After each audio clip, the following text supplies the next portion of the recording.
This is a First Alert Weather Day from WBKO News. Flooded roads across south central Kentucky after last night's storms, with even more rain on the way.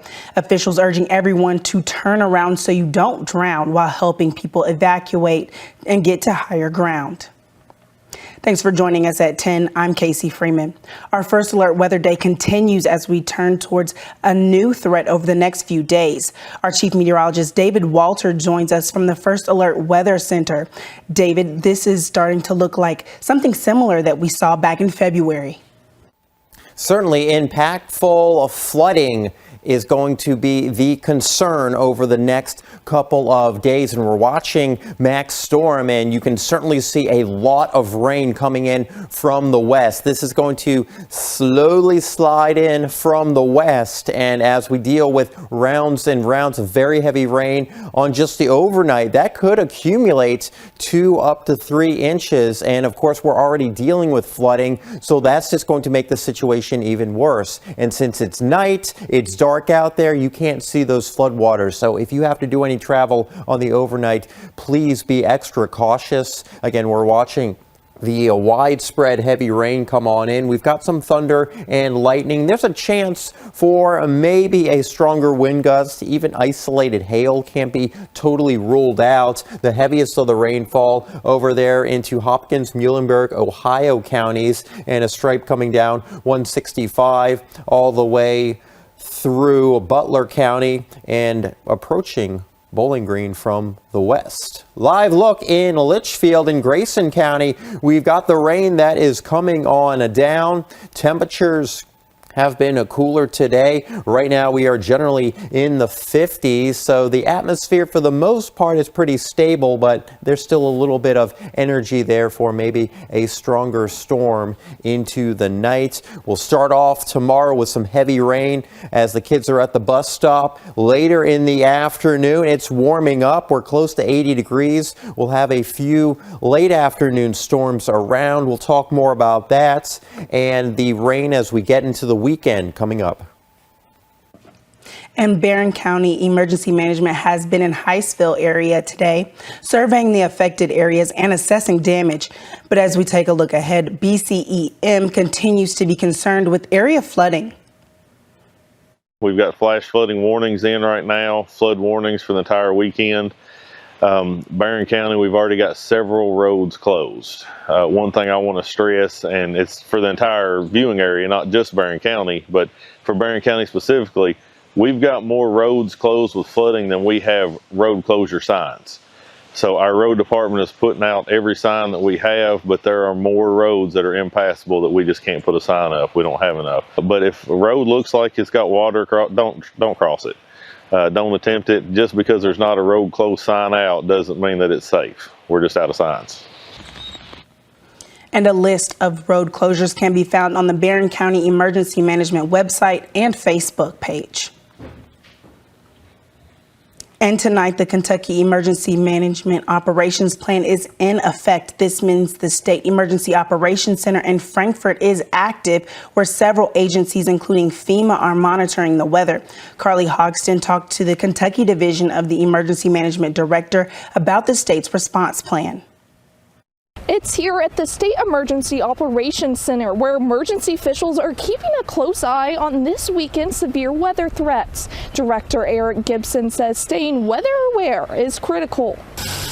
Be smart about their driving. Slow down on flooded roadways. You know, hydroplaning is an easy thing that causes you to lose control of your vehicle in any kind of standing water. They say these incidents are what responders have seen across the Commonwealth today after the severe weather that hit last night. And with more rain on the way, he says flash flooding is increasing all over the state. They're keeping a close eye on eastern Kentucky. That's starting to set up to be an area that we're really going to be concerned about.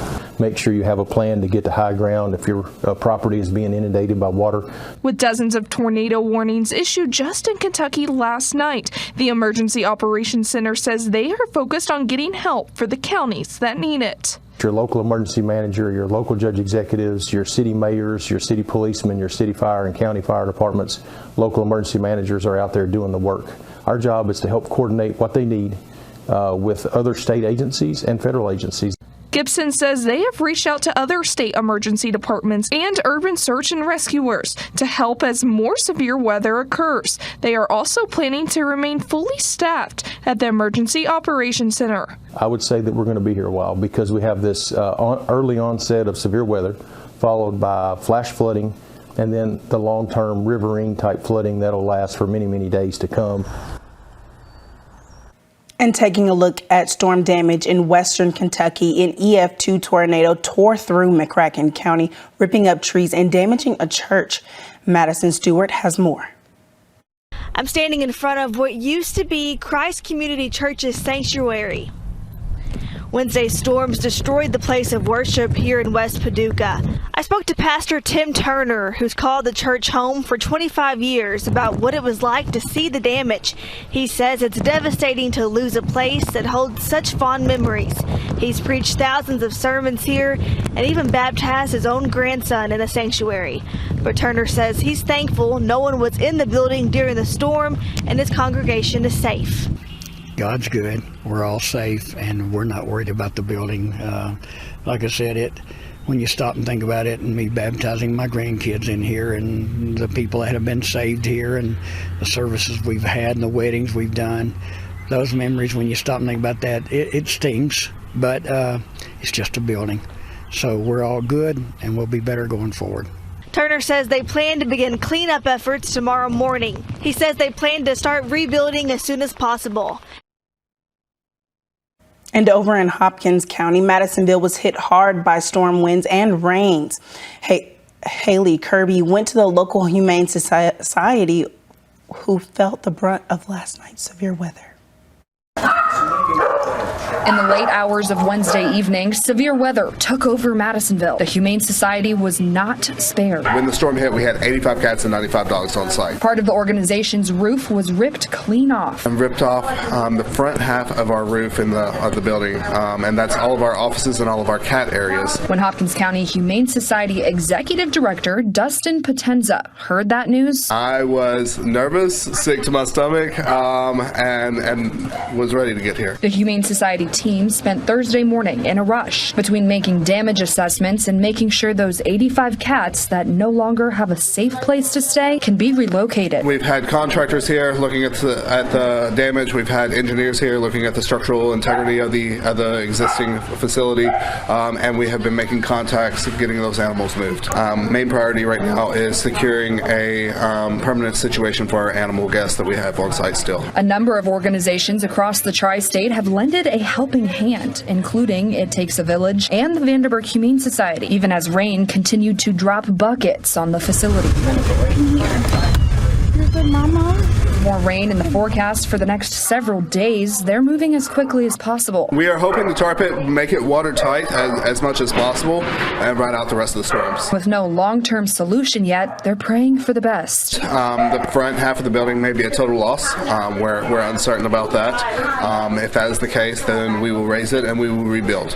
Hopefully bigger and better than we were before. Calling it a blessing that no animals were hurt in this storm.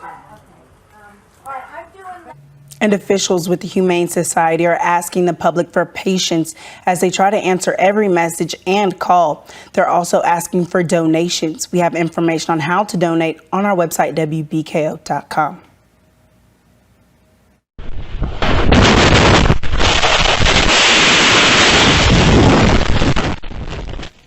Wow.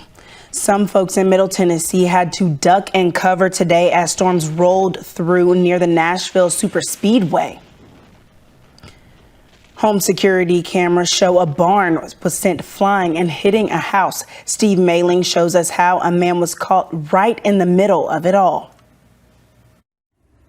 Wallace Dobbs had this barn up just under a year ago. It's where he was this morning, where winds that he and his neighbor believe were a tornado ripped this wall off his barn, leaving him with a ton of damage to clean up. The storm in Lebanon was caught on video, leaving its mark.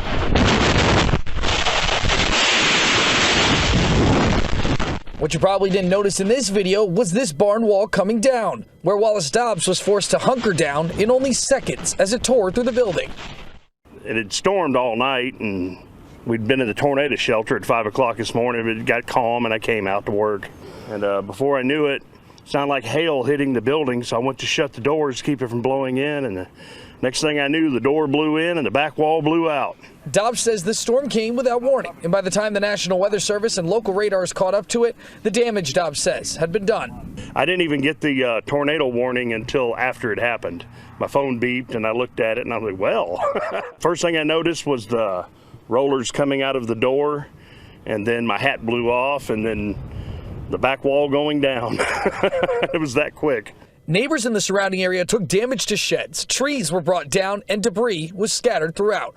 Luckily, no injuries were reported. And with more severe threats on the way, Dobbs says make sure you're staying up to the second on what's in your area when the threat is on the board. Yeah, you never know what's coming. I mean, always be vigilant and pay attention to the warnings.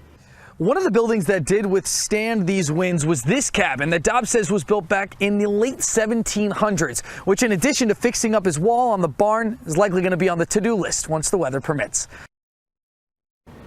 Governor Beshear is urging people to be extra cautious over the next couple of days. During a Team Kentucky update earlier today, Beshear reminded drivers about what we've been saying the last few days. Turn around, don't drown.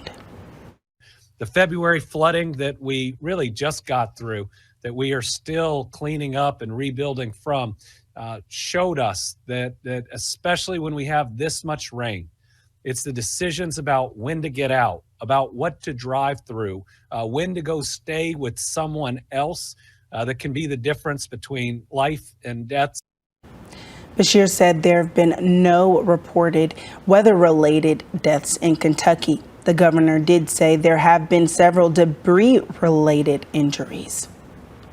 And you can keep track of severe weather risks with our free First Alert Weather app. Scan that QR code you see on your screen to download it.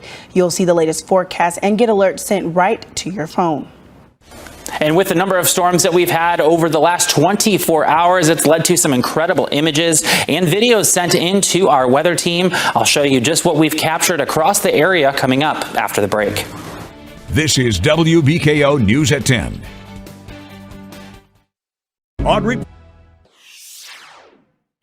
We've gotten a lot of photos and videos sent to us over the past 24 hours. Our First Alert meteorologist David Swells is in studio to show us some of your photos from last night's storms. It's been a busy 24 hours or so as we've had rounds of storms pushing through, multiple warnings issued across the area. That's also led to some very cool viewer photos that have been sent into us. Take a look at this from Gail coming out of Kentucky. We've got the storms off in the distance, the lightning strike even closer, and then the flooded water starting to rise on her property. And that's going to be a continued concern over the next couple days and through the weekend. Debbie also sending in this image as well from Alvaton. Notice the tree experienced some damage here from strong winds, ultimately falling on the deck, so causing some actual property damage there. Here in Columbia, where they had multiple rounds of storms, where they've had those training thunderstorms, has led to a lot of water, ultimately causing those water levels to rise and cover the roadways. And I think this is a great way to wrap things up here. Tired pup here from Andrew. He's been staying up all night trying to monitor the weather conditions and trying to make sure that they are staying weather-aware and staying in their safe place. Reporting in studio, Davis Wells, First Alert Weather. And still ahead, we have tips on what to do when disaster strikes and you need to file an insurance claim. We continue with our First Alert Weather Day. Today we ended up with nearly 3 inches of rain in the bucket. That is a new daily record, and we're going to add more to this total tonight. And then over the next 2 days, we'll talk about the potential life-threatening flooding that we're dealing with over the next few days, coming up right after the break.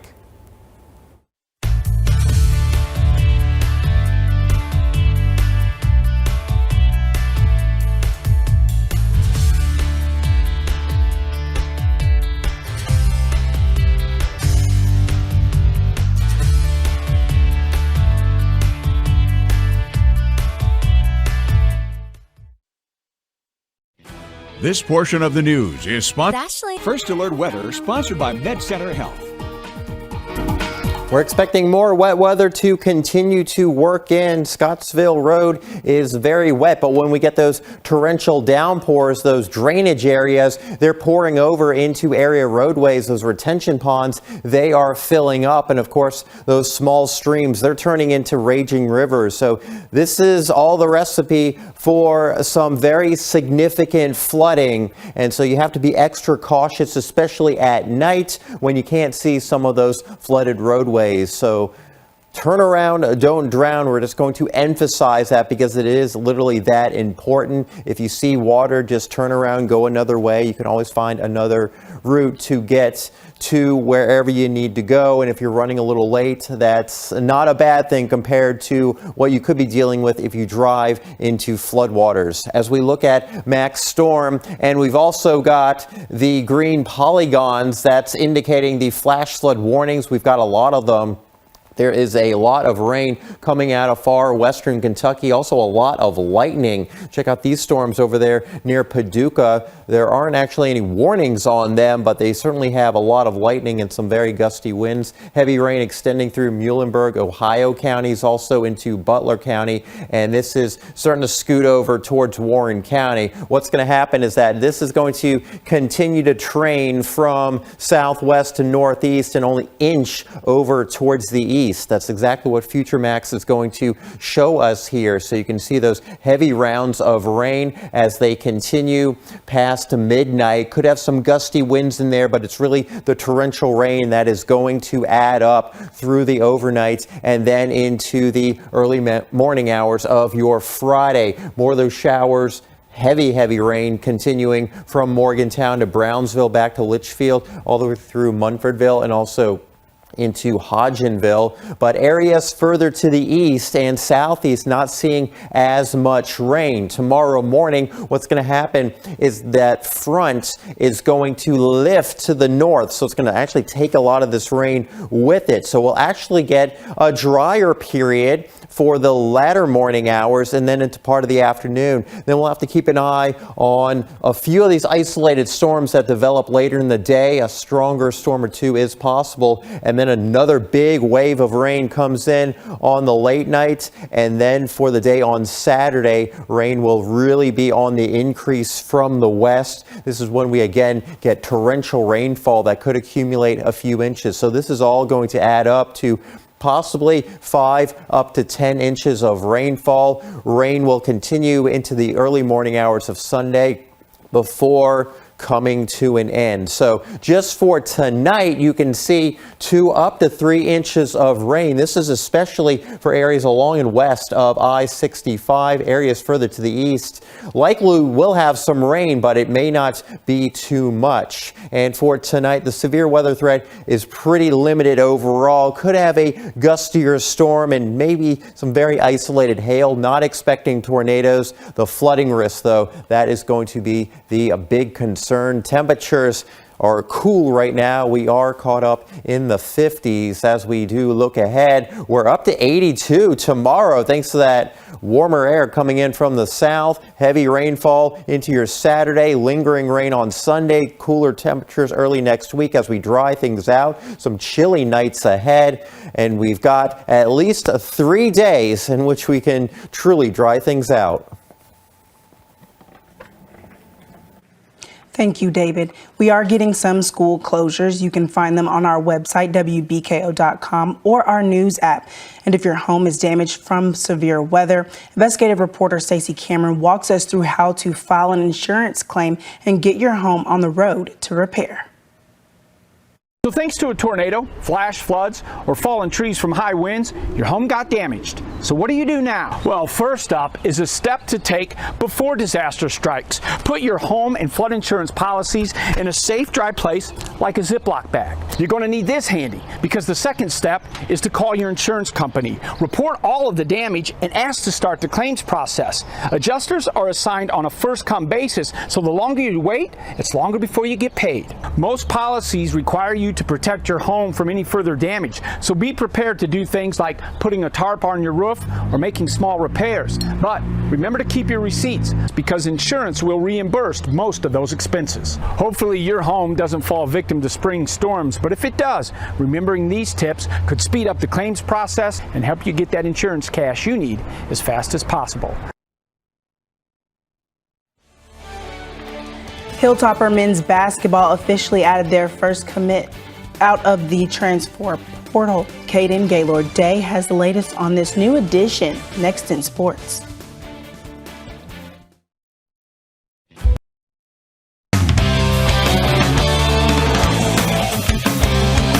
The NCAA transfer portal has been open for 11 days, and we've seen 6 Hilltoppers enter their names into the portal so far. But today, Western Kentucky officially secured their first commitment out of the portal. University of Evansville guard Cam Hafner has made it official Thursday morning that he will be joining head coach Hank Plona in the Hilltopper basketball program for the 2025-26 season. As a junior for the Aces, Hafner averaged 12.7 points per game and shot 46% from the field to go along with an average of 3.6 rebounds per game. WKU faced off against Evansville during the non-conference portion of the season last year, with the Tops finding themselves down 1 at the half, but WKU ended up pulling out the win 79-65. However, in that game, Hafner tied for most points in the game scored with 19. He also added 8 rebounds, 4 assists, and a steal. The WKU baseball team went to war with Vanderbilt on Tuesday, falling to the 23rd ranked Commodores 5-4 in 10 innings. The Hilltoppers continue its stretch of tough opponents, with the Tops traveling to number 17 Dallas Baptist this upcoming weekend. This will be the biggest series test for the Tops this year and will give us a great look at where WKU really sits in terms of being a top 25 team in the country. The Tops and DBU have had some battles over the past 2 years, including the Tops giving DBU its first conference series loss since joining Conference USA. Head coach Mark Redden talked about some of the things the Tops need to work on ahead of the weekend. For us, we got to limit strikeouts. We have 15 strikeouts tonight, and we're better than that.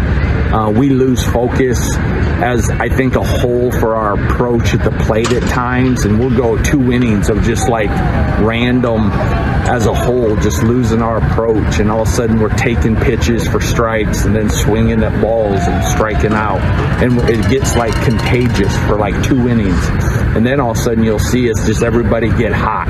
We just got to stay contagious in the positive way and eliminate so much of the negative that goes through the lineup at times, with the bad at bats. The Hilltoppers kick off this series Friday evening at 6 p.m. on ESPN+.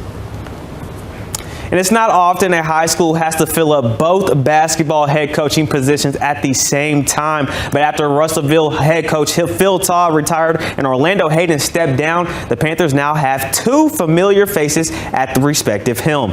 This week, Russellville High School announced that Trey Tinsley will be the new Panthers head coach and Jermaine Savage will be the new Lady Panthers head coach. Tinsley came to Russellville this past year and joined Coach Todd's staff as an assistant after serving a year at Edmonson County as their head coach. And after being highly regarded as one of the best assistant coaches in the region, Jermaine Savage is now the head coach of the Lady Panthers. Savage has had tremendous success with the Franklin Simpson Lady Wildcats, most recently winning the 4th region tournament and playing in the 2025 Girls State Tournament. He helped coach the Lady Cats to a 58-5 record over the last 2 seasons and will now coach at his 13th district rival.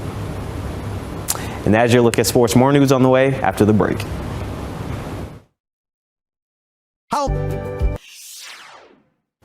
Yesterday, the Warren County Drug Task Force seized over 100 pounds of marijuana at 3 local vape shops. It was a part of an investigation into reports of these vape shops selling to minors as young as 13.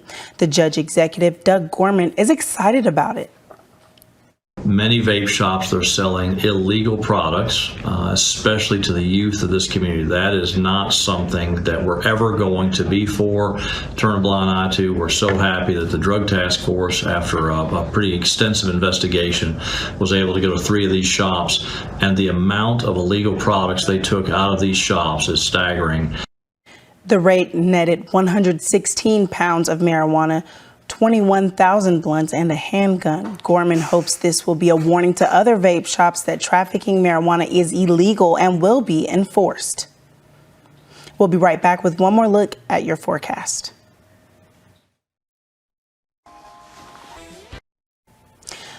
A lot of severe weather in our area, lots of rain, and a lot of people just don't really know what's next. Yeah, well, that's the issue that we're facing. That is what's next, is the heavy rain that we will be dealing with and the potential for flooding. So if you live in a flood-prone area, be prepared to possibly evacuate if need be, seek higher ground, and of course, make sure that you are never walking or driving into those flood waters. So we look at max storm, some very heavy rainfall continues to scoot into Bowling Green. A lot of this is west of I-65. Even a few stronger storms out into western Kentucky, probably some very gusty winds on those as they continue towards the east. We've got rain coming up Friday morning, a little break, scattered storms during the afternoon, more heavy rainfall on Saturday. Sunday, things starting to improve, but we really dry out next week.